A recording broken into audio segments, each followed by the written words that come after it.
In Rome, far from the chaos of Gaza, a moment of compassion brought hope to the world's attention. Italy's foreign minister, Antonio Tajani, and the Palestinian Authority's Varsen Aghabekian stood side by side, not in a conference hall, but in the quiet rooms of a children's hospital. Here, young Palestinians, evacuated from the war-torn enclave, lie recovering from wounds that are not just physical, but deeply emotional.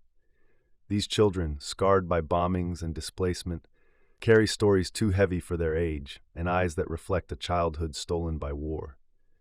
Minister Tajani reassured them, pledging Italy's continued humanitarian support.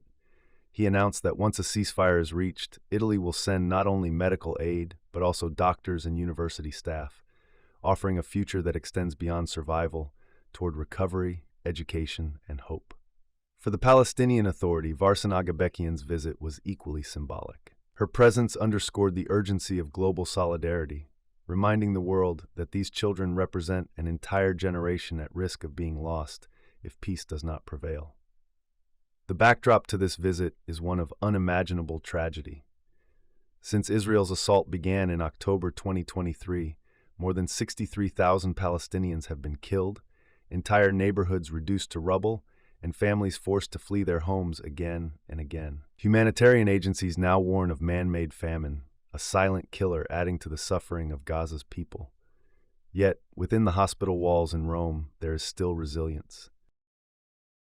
And we are ready for helping also with our medicines, the civil population. In this moment it's difficult to send people to this university, also from Turin University, to Gaza, but we are ready immediately after the ceasefire for sending people from our university for helping the civil population in the Palestinian hospitals.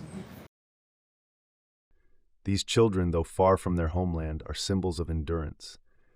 Their smiles, however faint, remind us that even in the darkest times, humanity has the power to shine through.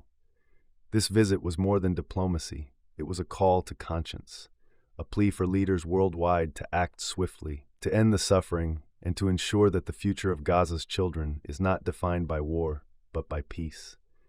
Because every child deserves not just to survive, but to live, to learn, and to dream again.